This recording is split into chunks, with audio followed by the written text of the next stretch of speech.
Sylhet champion হয়নি, আমাদের চেষ্টা থাকবে যেন আমরা যেন সিলেটবাসীকে এবার কাপ উপহার দিতে পারি। কারণ এর আগে একবার ফাইনাল খেলেছিলেন, বাট চ্যাম্পিয়ন হতে পারেনি, আনফরচুনেট।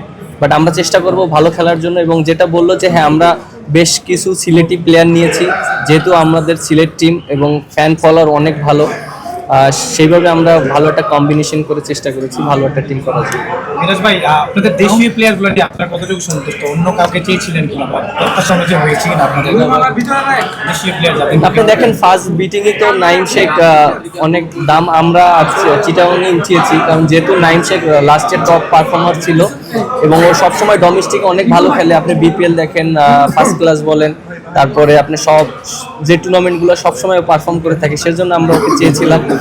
আর যেহেতু লাস্ট ইয়ার খুলনায় খেলেছিল, আমার আন্ডারে খেলেছিল, ও পারফর্ম করেছে, ওর প্রতি কনফিডেন্টটাও ছিল। যেহেতু লাস্ট পর্যন্ত আমাদের একটা বাজেটের ব্যাপার ছিল, সেজন্য টিম ওইভাবে আমরা যারা চিন্তা করেছি লাস্ট পর্যন্ত ওকে সেরে দিতে হয়েছে। বোলার এবং আগেও সিলেক্ট দলে খেলেছিল। হ্যাঁ, ও তো অনেক এক্সপিরিয়েন্স প্লেয়ার, এবং দেখেন যে ওর যে এক্সপিরিয়েন্সটা আছে সেটা যদি কাজে লাগাতে পারি তাহলে টিম অনেক হেল্প হবে।